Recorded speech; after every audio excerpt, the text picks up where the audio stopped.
Support for local programming is provided in part by MediaWorks, specialists in video imaging and graphic design.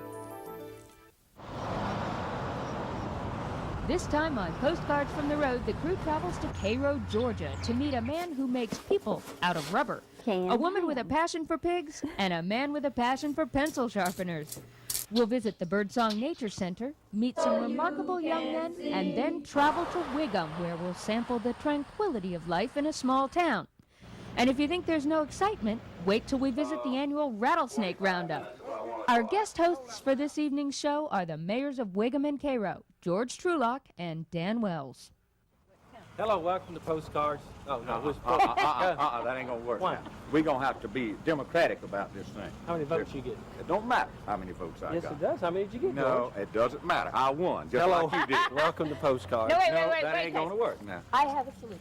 All right. We flip a coin. All right, call it. Tails. I'm not very good at this, though. All Tails right, he it is. wins. Thank you. Okay. All right. All right. I'm glad you made it, Cairo. See All ya. right. Yeah.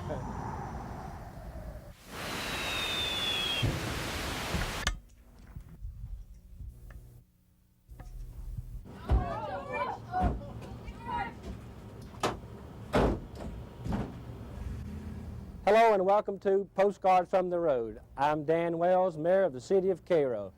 Our city's in the mainstream of life, but yet it's off the beaten path. And I'm George Trulock, Mayor of the City of Wiggum, where the living is easy and the best place to live in the entire United States. George, I would hope so, with a population of 10 and one traffic light. 610, Dan, 610. Why don't we let the viewers decide? Wiggum, Georgia, population 610. As I walked around town, I couldn't help but wonder what it would be like to live here. How are you? More than likely, I'd know everybody, and they'd know me. This is Tammy Harrell. She works at City Hall. This old building is Wiggum's first bank. Enjoyed 7th grade. While I was downtown, I'd visit Pritchett's coffee shop. It's closed now, but Merle still lives there, and she always has a story to tell. There was pecan trees up and down the middle of the street and just a dirt street on each side and a well out there in the middle of the highway with horse troughs on each side, and the farmers would come up and hitch their horses there. Just down the way, it's business as usual. You can get your tomato plants and fertilizer, a haircut and a shave at Wiggum Hardware. You see, when old man Carver passed away, Jack Lewis bought his chair and supplies so that the town could continue to have a barber. Now, if it's a TV you're looking for, you'll have to go across the street to J&I Electronics. Around 9, I might go on over to Steele's Old South for a cup of coffee. There'd be lots of tables open, but only one to sit at. At this table, if you don't find out what you wanted to know, you didn't need to know it. Where's the best fishing hole in town? We wouldn't tell you if we knew. The conversation ranges from fishing to Yankees He's our pet Yankee. Yeah. We tolerate him. to the town's pride. Peppers, tomatoes, squash, beans. That's row crop. You got peanut, okra, peanut, cotton, cattle, corn. They got everything in general. Now, if I were a farmer, peanuts would be my crop, these dogs would be my pets, and the country would be my home. On the other hand, if I lived in town, this would be my home. Wide porches, stained glass windows, and a pecan grove for my backyard. In town and out in the country, it was the land that drew the town's first settlers, more specifically, the 1820 Land Lottery. Back in those days, citizens who wanted land registered for it in their county. The registered names were placed in a barrel. Another barrel held the lot numbers for all the parcels of land and some blank slips of paper, since there were more people wanting land than lots available.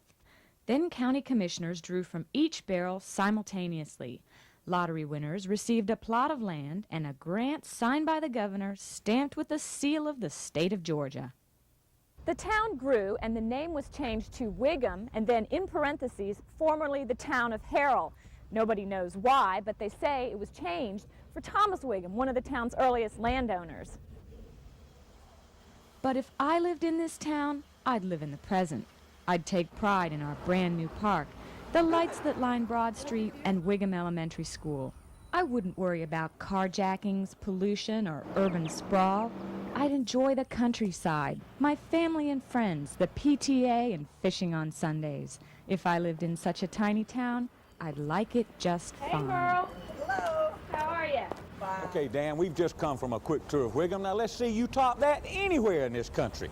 George, I'm impressed. It's a very nice city. However, I feel as though the city of Cairo speaks for itself. So now open your eyes, because here it comes.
Make sure this is turned.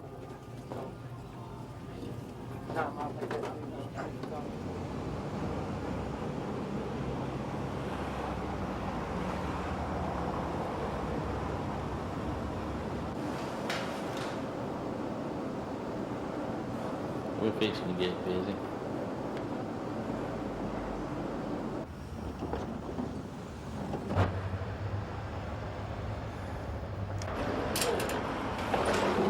Adam 20.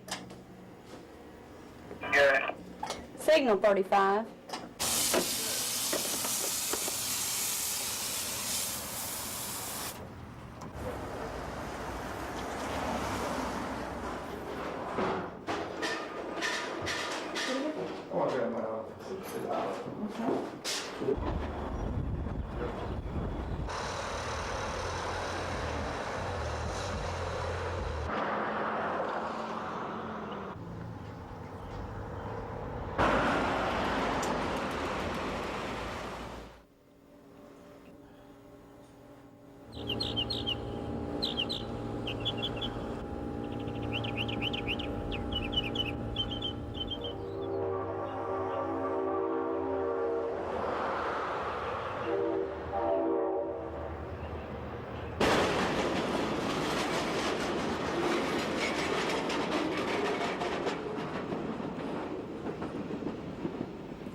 There's so much more that we could be if we would only try. So dare to dream and dare to hope and reach for the sky.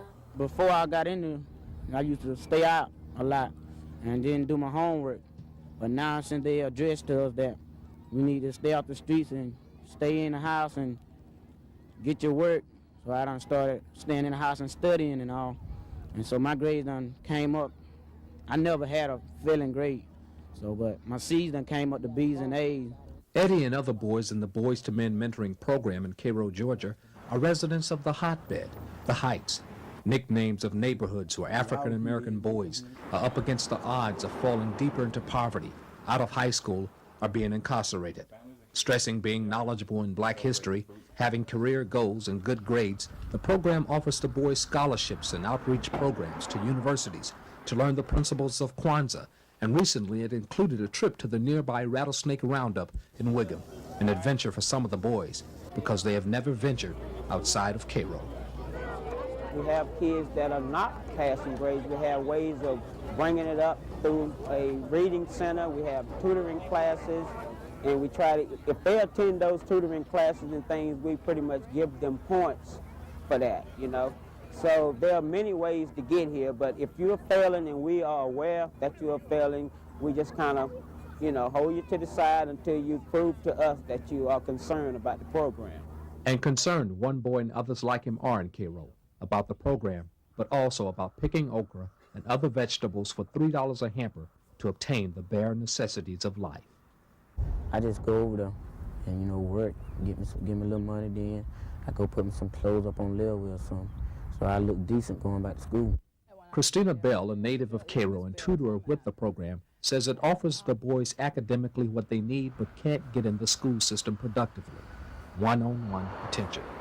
Yes, it's more productive. For instance, the child may be in a 6th grade textbook, and he comes to me with a problem, and he can't read this decimal or add this decimal or you know, and he thinks that we're supposed to get the answer in the book, but that's where the one-on-one comes in. You forget about the book, and you tell the child, you draw the place value chart, and what you're really doing is backing up to the concept of understanding. It could be as young as 2nd grade level, but the child doesn't know that, and you get a one-on-one, and you'd be surprised how much you build that understanding up enough for him to complete or get, you know, his assignment on that 6th grade level.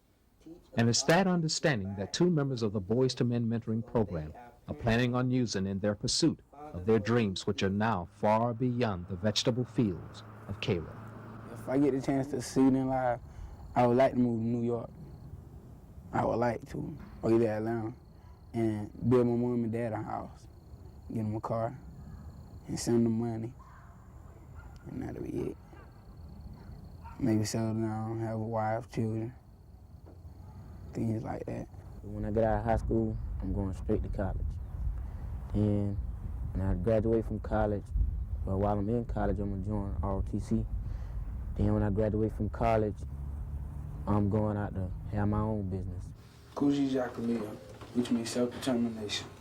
We must believe in ourselves to be strong in mind and body, and to do things that will not destroy us, but will strengthen us. You look up so you can see the kind of person you should be. With our hand in God's hand, you'll change from boys to men.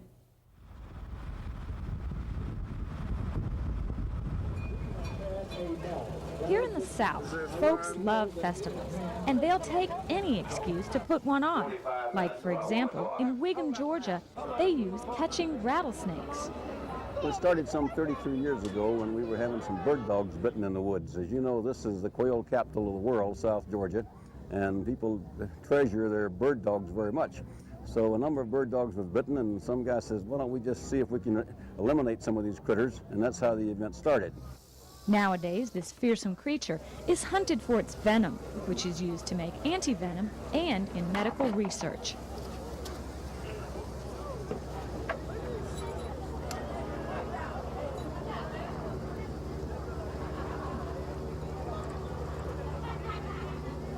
While the purpose of the festival is all important, the success of it depends on just the right mix of festival particulars.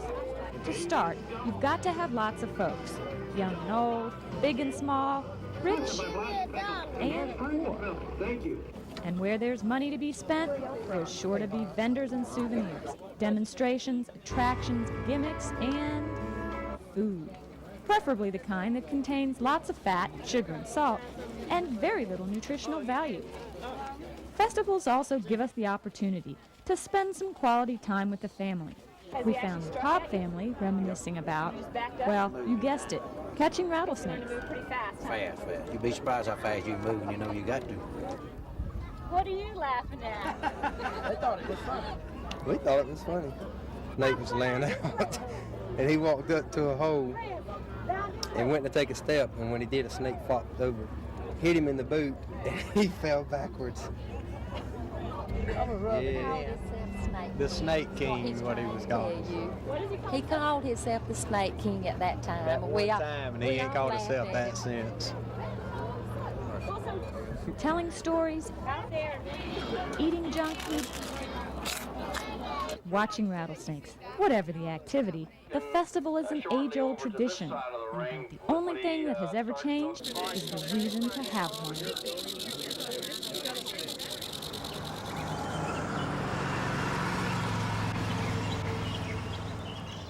You know what pigs, antique cars, Campbell's soup kids, and pencil sharpeners have in common? In Cairo, they're all collector's items. It seems collecting things is popular in these parts, and it doesn't really matter what those things are. You just have to have enough of them. And then there are the people who just can't seem to get enough of whatever it is they collect. People like Yvonne Childs, who's gone hog wild over her collection. If I don't receive pigs for Christmas, I pout.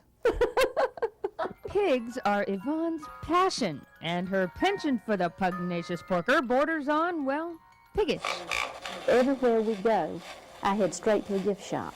Like on vacation, constantly, that's the only place I want to go shopping and look is just for pigs. Her home, appropriately dubbed Hog Heaven, is hardly a pigsty. In fact, it's a veritable showcase of swine art. This is a canned ham. There are thousands of pig things displayed, literally everywhere. In the living room, the dining room, the bedroom, and the bath. She eats from them, drinks from them, listens to them, and even wears them. The lid is a pin. See? And it's all pewter. And the little earrings are the little pigs on the front. And then inside is the little necklace, which is a pig, of course. Of course. And as the wife of a hog farmer, Yvonne gently reminds us that it's those sweet-faced little swines that bring home the bacon. Eat more pork. Not quite as extensive, but equally unique, is the collection of Steve Wooten, who, when describing his hobby, certainly gets right to the point. I collect pencil sharpeners, and most of them are antique doodads. And I'm a math teacher. I went to college and was teaching math, and so I got kind of attached to pencils and then pencil sharpeners, and said, that's pretty neat. And then I looked at the price, and it was $1.25. I said, for all that detail and the novelty of it, I said, I can afford that. With almost 100 in his ever-growing collection, Steve is always on the lookout for those little gadgets designed to get the lead out. And then there's Virginia Allen, who's collecting Campbell's soup kids as a way of connecting to simpler times. Oh, they're just so chubby and cute. I felt it was just desecration when they slimmed them down, saying slimmer was healthier. I think they should be chubby. They're just such happy little creatures. And happy is what Wayne Haddon is when he's out and about in one of his collector's items. Obviously, I'm a sucker for all makes and models of automobiles, especially the older ones. To tell you why, I just think they're part of our American history. Plus, they're a lot of fun to drive and get out on a pretty day like this and tour around. Actually, he's a sucker for anything with wheels, but his passion is restoring and driving antique cars, of which he currently has 11, including the black Cadillac used in the film Driving Miss Daisy. Is this how Jessica Tandy did it? Yeah, this is just how she done it. Okay, did she climb over this pile of laundry in the back? No. Okay.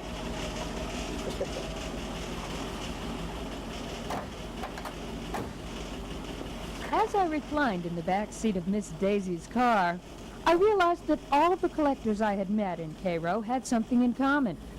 They were driven.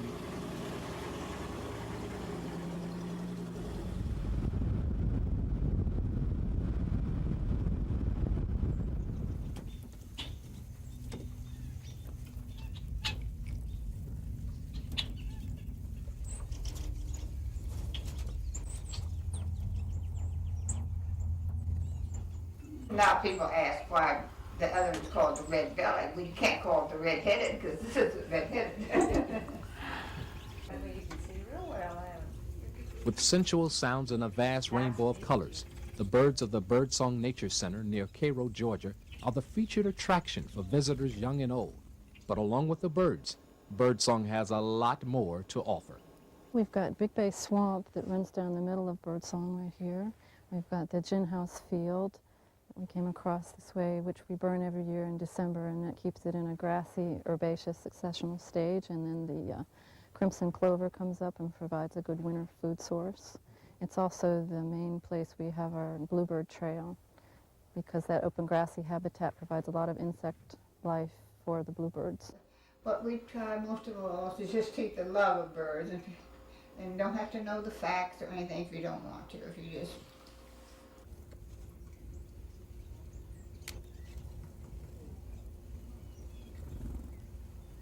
In 1938, Betty Comerick and her husband were farmers who started to use the former plantation to research land management for agriculture. But later they achieved their ultimate goal by founding Birdsong, so that they may help children and adults to love nature. We talk about conservation and all of that, but unless we love and appreciate something, we're not going to conserve it no matter what it is. And most of us, and I imagine you did too, were raised in the country, and we learned to appreciate all these little things that we saw. But now we got a bunch of children that sit before television or too much, and they don't get out and see the real thing.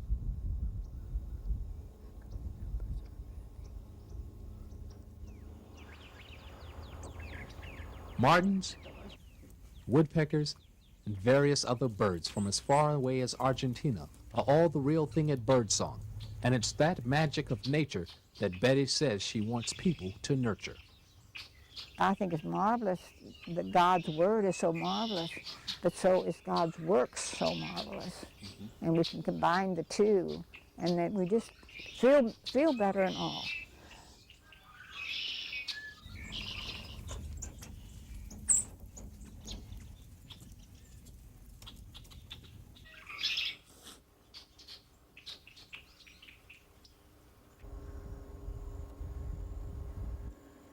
When you take walks out in the woods and all, they know now that's the cure for depression and cure for a lot of our troubles. That we just forget that housework and forget all those little details that we do and just get out there and walk free and see what they've got to teach us.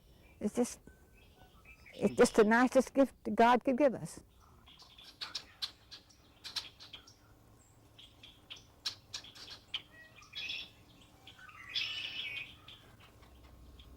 To me, I feel it's like the Indians do. This is sacred land. This is not for us just to do what we please to. Do you have a depot? Yes, we do. Is that good? Not quite. It's in a little better condition, though. We've got to stay inside the line. I'll make it. I have been crossing this street for 40 years. I can continue to cross it. Thank you. All right. And this railroad track was here in 1920. It's the same track that goes through Wiggum. Okay. And also,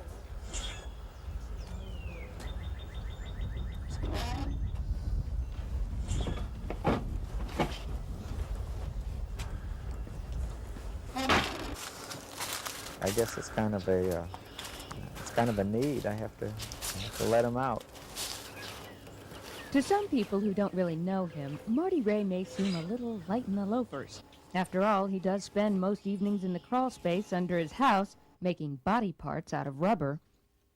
But actually, he's a talented artist whose inspiration comes partly from his day job as a kindergarten teacher at Wiggum Elementary. Teaching kindergarten is very kinesthetic. It's a very touchy-feely type of job, and rubber definitely is also. Rubber is Marty's current medium, and with it he creates rather startling soft sculptures of lifelike fish and life-size people that serve as more than just traditional pieces of artwork. You can dance with them, wrestle with them, sleep with them, throw them, hit them. Or play the piano for them, because as companions go, these people are quite popular. Who buys your art? Doctors and dentists and lawyers and people, school teachers and people that just have a need to have somebody around the house. Lonely people.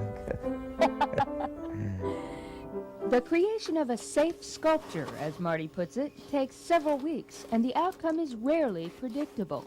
The process really begins as clay, clay, and then then I have to make a mold from the clay and then cast back into rubber.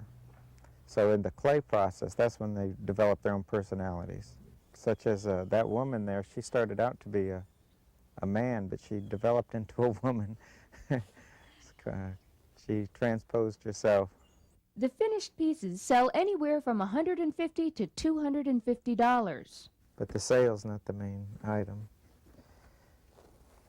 What is? To get rid of them, no. And in spite of their endearing qualities of companionship, Marty claims not to have any particular emotional attachment to any of them. I can't believe you don't get emotionally tied to these creatures. Because they're like Doritos, they can make more.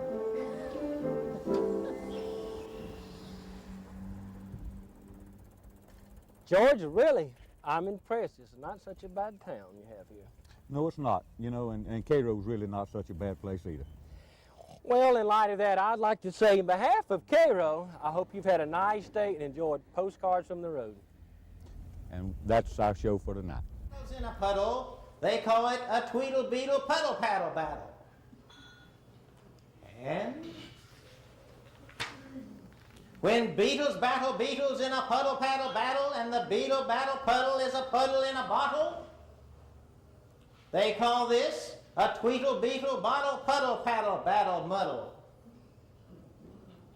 And when beetles fight these battles in a bottle with their paddles, and the bottle's on a poodle and the poodle's eating noodles, they call this a muddle puddle tweedle poodle beetle noodle bottle paddle battle. And now wait a minute, Mr. Socks Fox. When a fox... Support for local programming is provided in part by MediaWorks, specialists in video imaging and graphic design.